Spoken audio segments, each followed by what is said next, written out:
เรียบร้อยพี่น้องเลยเสาเฮือนตั้งชุมรุปขึ้นเรียบร้อย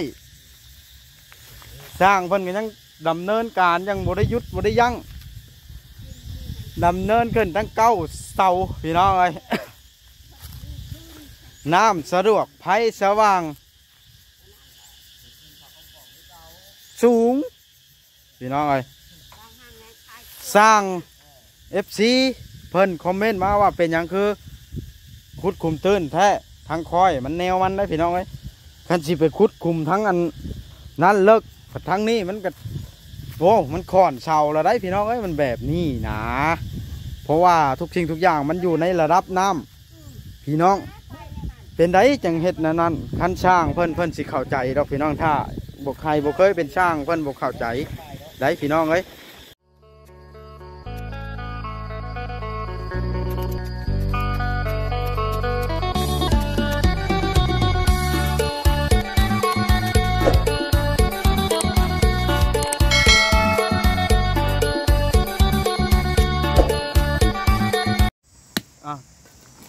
โดยพี่น้องสบายดีเปิดภาพขึ้นกันเรียบร้อยแล้วพี่น้องไอ้ตั้งเสาก็คือเพื่อนทันหมอพี่น้องเขากับผมมีเวลาถ่ายนะกันสิถ่ายพวกเฮ็ดพวกนั่นก็ได้เพราะว่าแรงงานเขากับมีแค่นี้ทำที่เห็นพี่น้องไอ้นี่สบายดีเบาดิสบายดี นี่แล้วก็เอาว่าคุดขุมตื้นจังวะทำไมเสาจะไม่ล่มเจ้าตอบข้อนี้ดูเจ้าพูดเป็นผู้เฮ็ดนี่บ่ย่อคันสมมุติเฮาขุดชาวทางนั้นเลิกทางนี้แห้งกระเตกแล้วจะสิท่วมหัวแล้วนี่พี่น้องมันสิฮอดน้ำบาดาลแบบนี้นะหน้าดินเลยอยู่ที่ระดับน้ำบ่รู้สิระดับน้ำเพราะว่าความมาตรฐานของน้ำเด้พวกบ่เป็นช่างนะบ่เข้าใจดอกเรื่องแบบนี้นะเนาะท่านบ่ช่างเท่านั้นจังสิเข้าใจว่าเป็นอย่างจังทั้งนั้นบ่คุดคุมทั้งนี้จังคุดคุมต้องสร้างเท่านั้นพี่น้องไอ้จังสิเข้าใจเกี่ยวกับเฮ็ดเฮือนเด้พี่น้องไอ้เสาก็ตั้งขึ้นเป็นที่เรียบร้อยเฮาก็สิดำเนินการก่อยปูนเทตีนเสาอมเสาไว้แล้วก็เทคานให้มันแน่นพี่น้องไอ้นั่นเถื่อมื้ออื่นมื้อฮื้อนี่เฮาสิได้หยุดงานสงกรานต์เด้พี่น้องเพราะว่าสิมาเฮ็ดให้มันแน่นไว้นะ นี่ทั้งนี้มันค่อยเฮาก็จำเป็นได้เฮ็ดแทนไว้แล้วก็เทคานแน่นเทนั้นยึดไว้ทางนี้มันโน้นเขาก็ขุดเลิกพี่น้องให้ได้แบบนี้นะเพราะว่าทุกสิ่งทุกอย่างมันขึ้นอยู่กับระดับน้ำช่างนี่เพิ่นนะเข้าใจเบิดพี่น้องเลยตั้งขึ้นแล้วก็ใหญ่ได้เฮือนกันแหละพี่น้องเลย5 คูณ 6 เมตรห้องนะเพิ่นว่าอย่างให้ขั้นแต่ทั้งหน้าทั้งในบ่ให้ขั้นให้เป็นห้องกว้างเลยเพิ่นว่าแล้วลูกเต้าเพิ่นมาอยู่แล้วเพิ่นสิซื้ออีหยังนะเพิ่นว่าเอามาตู้เป็นอย่างมาขั้นไว้เอาเพิ่นว่าเวลาเป็นเวียกเป็นงานล่ะเพิ่นชูดตู้เอามันจังมีมันนั่งมันอยู่มันเศร้าเพิ่นว่าเฮาก็ตามใจผู้อยู่ผู้งูตามใจผู้นอนพี่น้องเอ้ยผู้เพื่อนผู้ชานก็ได้เป็นยังไงได้เห็นชาวเพื่อนตั้งขึ้นในทำตัวบ่ถึกหรือบ่ด้วยนี่ฮะดีใจแห้งบ่เลยนี่โหดรอกับการดีใจของท่านหมอเฮานี่พี่น้องเลยเพิ่นดีใจแห้งตอนนี้เป็นไรคือดีใจแห้งแท้ดีใจแล้วจะได้อยู่ในเสาอยู่ในเสาแล้วใช้มิกเพิร์ดนะ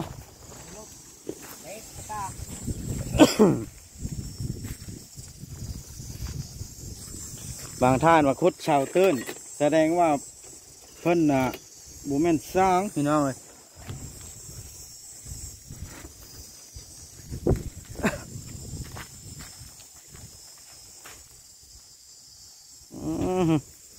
มีความรู้สึกแบบใดเบาลิเมื่อยปะบ่ได้เมื่อยจังดิรู้สึกในใดได้ทำงานนี่บ่มีความเมื่อยจังดิผู้ใหญ่เพิ่นไว้วางใจนี่อันนี้ก็ทั้งที่เขาบ่ได้แม่นช่างเมื่อที่ไปได้ว่าความชื่อรถเนาะโดยแต่ว่าเพิ่นให้เขาคอยเฮ็ดคอยสร้างไปบ่ได้บังคับเขาว่าต้องเร็วมื้อนั้นมื้อนี้เนาะแมนต่างเฮียนหู้ในตัวเลยตัวใดมันบ่คักเขาก็แก้ตัวใดนั่นน่ะพี่น้อง แบบนี้นะเพิ่นให้เฮาเป็นช่างไปเลยเฮาเคยเฮ็ดตั้งแต่บ่กี่หลังดอก เฮ็ดคือ บ่เกิน10หลังเนาะ เฮ็ดเฮือนตัวเอง แม่นเฮ็ดเฮือนตัวเองเฮือนอ้ายเฮือนน้องบ่เกิน10หลังมันจะบ่ทันได้ทำงาน 100% เพราะว่าเฮากับถ้าเกิดว่าท่านใดอยากจ้างก็ไปอยู่เนาะนั่นแล้วงานนะ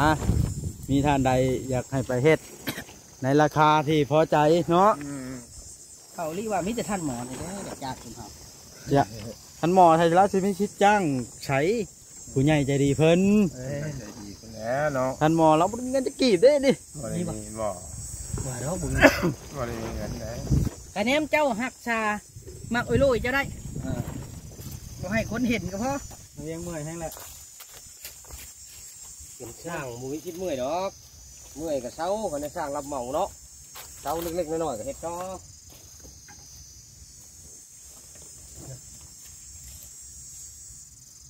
เอาสิอัพคลิปได้บ่เด้ฮะจะว่าบ่ฮ้อนบ่ 12เส้น เวียดนามครับที่เห็น 12เส้นต้อง6เส้น เคลียร์น้ำตัวใดไว้เอาอีกจะมาหยัง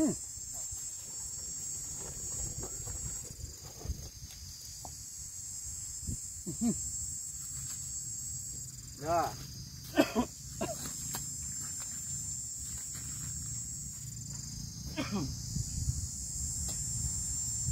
ปูนนะเปาปูนเชือนะเปาเดียวเท่านั้นนะ สิ่งคือกันแล้ว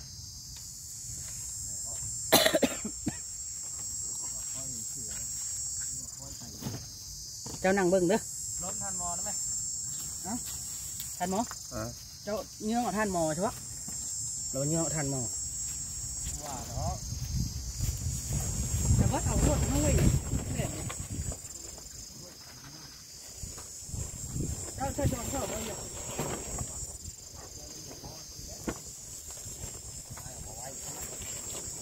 นั่งยิ้มเป้ยอยู่ ไปจะให้เนาะ โดนแล้ว ว้าวโทรศัพท์ไปแตกก็เฮ็ดไปท่านหมอเจ้ายู่บ่เดี๋ยวนี้ เนาะมันลมพัด บอยวันเอาขวด มาคอยจับไปเลยซื้อ ติ่ง มา ไว้ คอยสิจับอ่ะ อ้าวครึ่งให้แน่ไม้บ่มีไม้ตายแล้วบ่มีไม้เลยก็เลยนั้นมี FC คอมเมนต์ว่าชื่อไม้แน่ก็อย่าเผาพี่น้องไปหาเทือนหาฮ้อนก่อนเนาะเฮ็ดเฮือนรับจ้างก่อน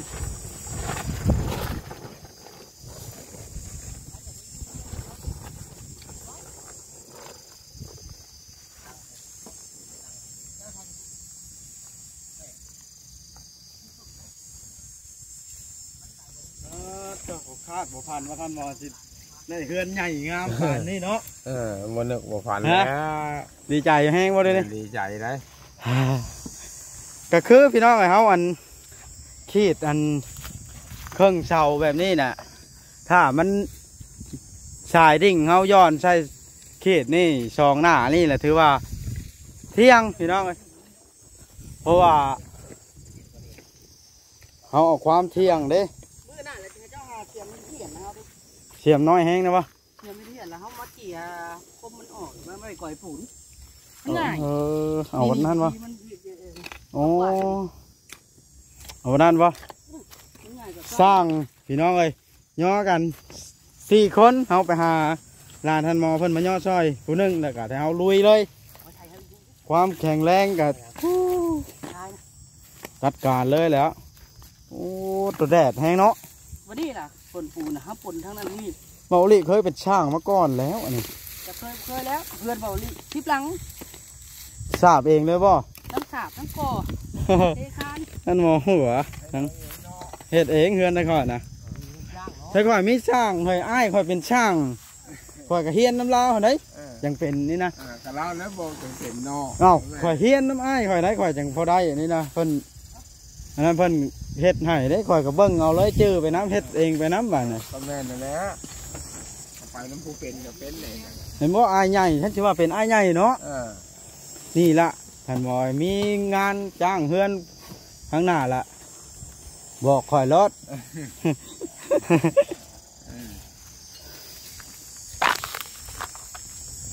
พ เพราะว่าเขาเคยเฮ็ดน้ำอ้ายพี่น้องเอ้ยมันละเป็นไปเฮ็ดแล้วเบิ่งเอาหนนะพี่น้องนี่อันที่เขาเขีดนี่เวลาเขาเอาลูกดิ้งขึ้นอยู่กลาง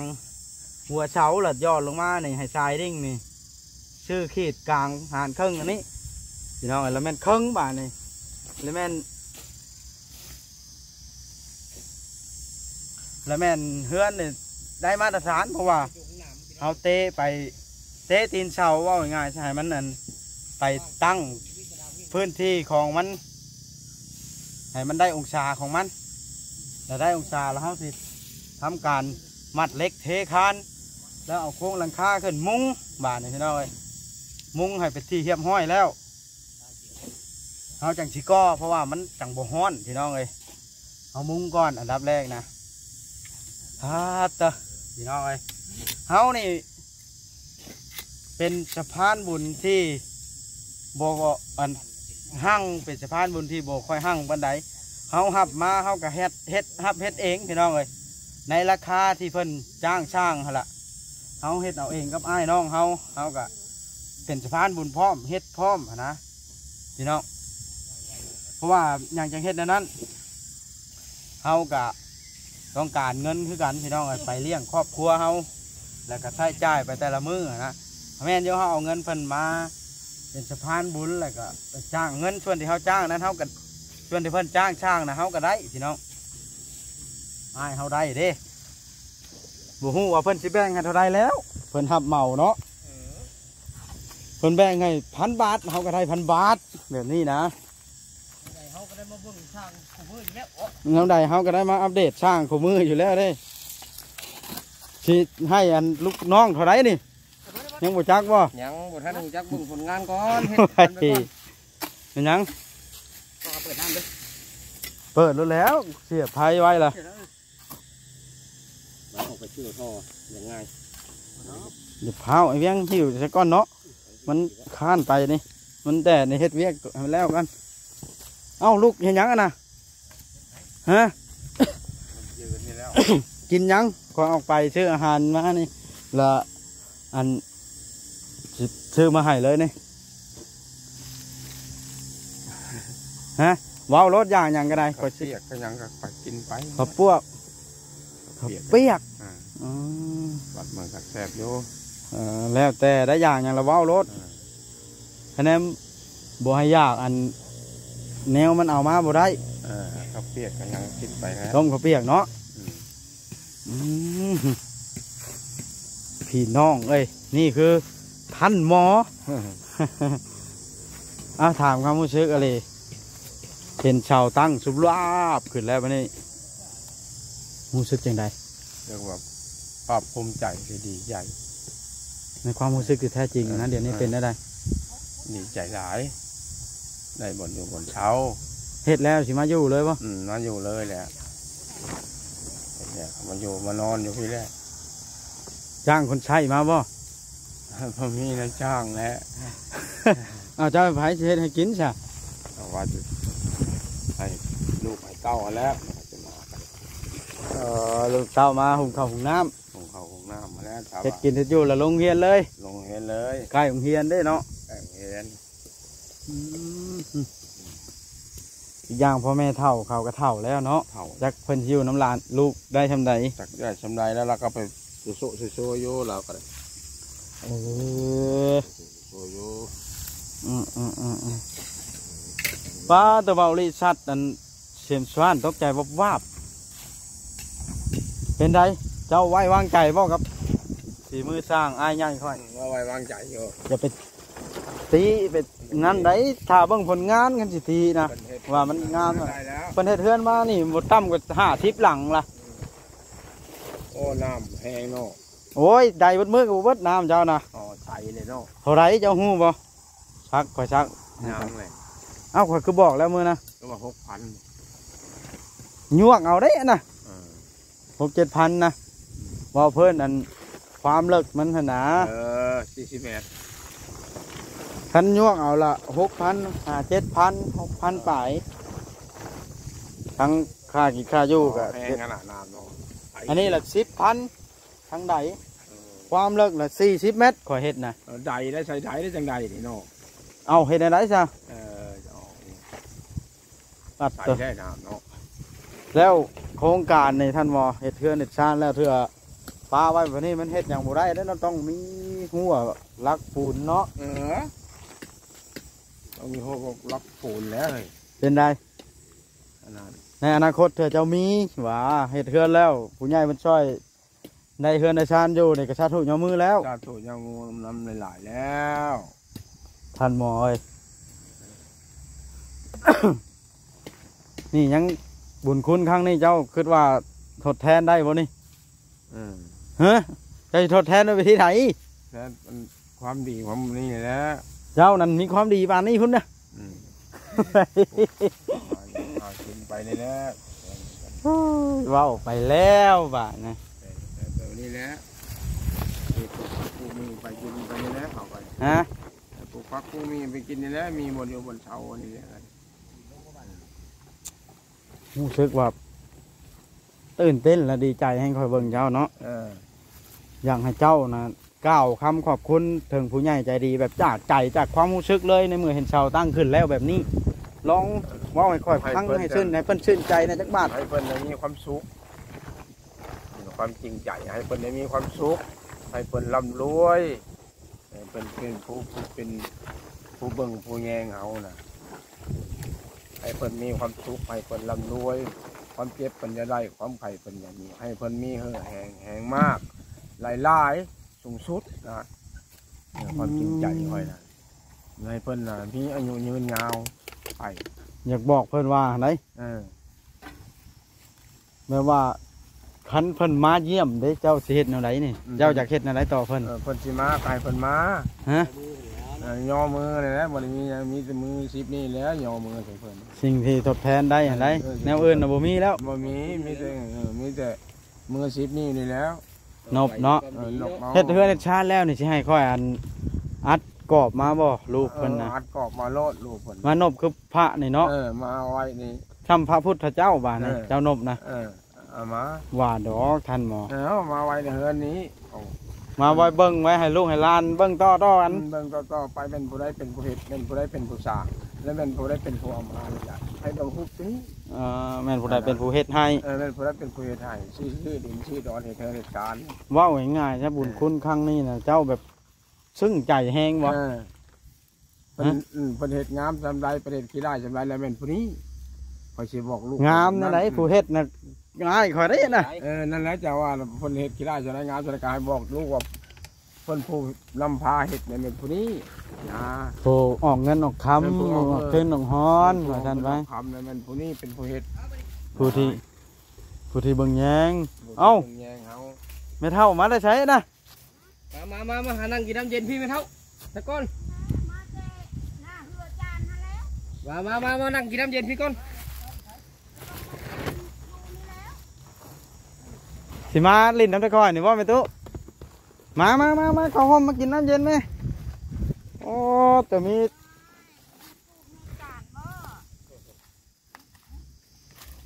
เหยียบน้ำไม่เท่า เหลืองเหยียบน้ำได้ม่นป้ามาบัดไหน เจ้าป้าตัวนี้ก็ละเท่ได้หรือเปล่า ฮะสิปั๊บตัวนี้แล้วก่อนเนาะ เขาอยากเท่ๆพวกอยู่นี่ก่อนเนี่ยมันทุ่มทับกันหมอน เป็นจังไดไปจังไดมาจังไดไม่ตู้ มาแต่ห้างแหละมาเบิ่งเฮือนลานนี่แห ไป ละ ลานเจ้าบ่นี่เข้าห้องไม่ตู้เข้าโอ้ยเย็นน้ำเย็นให้ไม่ตู้กินโอ้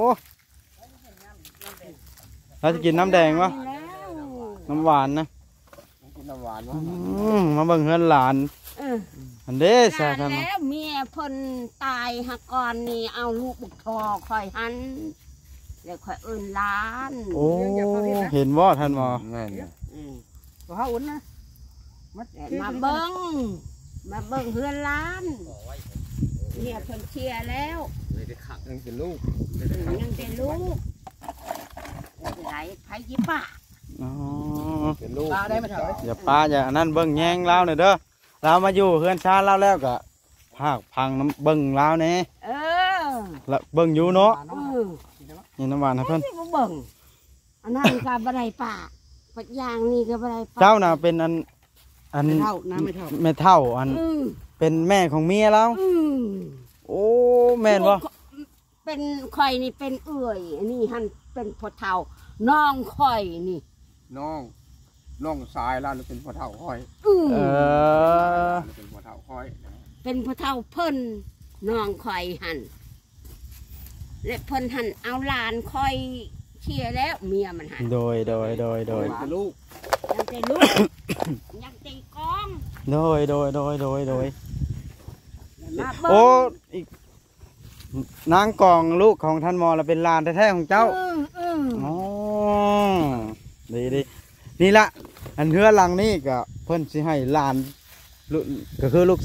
สาวแล้วน่ะชื่อกองนะเพิ่นสิให้สาวกองเพิ่นว่า เพิ่นยี่ให้เพิ่นกับยาเพิ่น แล้วบ่แม่นดอกว่าให้เดี๋ยวนี้ก็อยู่น้ำกันหั่นนะเรา มันก็ เบิดบุญมื้อใดก็ผู้สืบทอดก็แม่นผู้นั้นนะ อืม อยู่น้ำเนาะ คันเรามาอยู่น้ำได้ล่ะคันเราบ่มาอยู่น้ำล่ะบ่มีผู้เอาเนาะท่านหมอ ลาบ่มีอยู่ผู้ยังนั้น ขาย ไม่ ขายมาซื้ออัน ค่อยขาย จัดงาน ให้ค่อยขายเด้อ คำวิผู้เอา ไม่ขายดอกคันกอง เงาหยอก ค่อยเฮ็ดค่อยสิขาย ได้เท่าไหร่สิเอาเงินมาชกผักขึ้นชงเพิ่น ว่าวหยอกพี่น้องสรุปแล้วก็สรุปแล้วเพิ่นก็เป็นผู้อันนั้น เพิ่นสิให้ลูกหลานเพิ่น นอนเท่าแมลง คอยแก้มนอน เอาพี่น้องคลิปนี้สิได้จบคลิปลงเพียงจำนี้สิได้ไปทำการแต่งเสาให้มันเที่ยงแล้วก็เทอมไว้อย่ามันล่มพี่น้องเลยเนาะเพราะว่าคันสิถ่ายคลิปปัดโบมีเวลาถ่ายแล้วตอนเฮ็ดนะบ่ได้ถ่ายตอนถ่ายนะบ่ได้เฮ็ดพี่น้องเลยเอาโอเคพี่น้องคลิปหน้าจังพบพ่อกันเนาะคลิปนี้ถ้าเกิดว่าบ่ม่วนโน้นหูหรือว่าบ่คักบ่ใดก็ให้ FC คอมเมนต์ติชมได้อยู่ใต้คอมเมนต์เนาะพี่น้องบ่วัดก็สิได้เอามาปรับปรุงเพื่อเฮ็ดคลิปให้ดีขึ้นไปเรื่อยๆพี่น้องเลย น้ำของแห้ง เอาโอเคพี่น้องสบายดีบ๊ายบายคลิปหน้าพ่อกันไหมพี่น้อง อ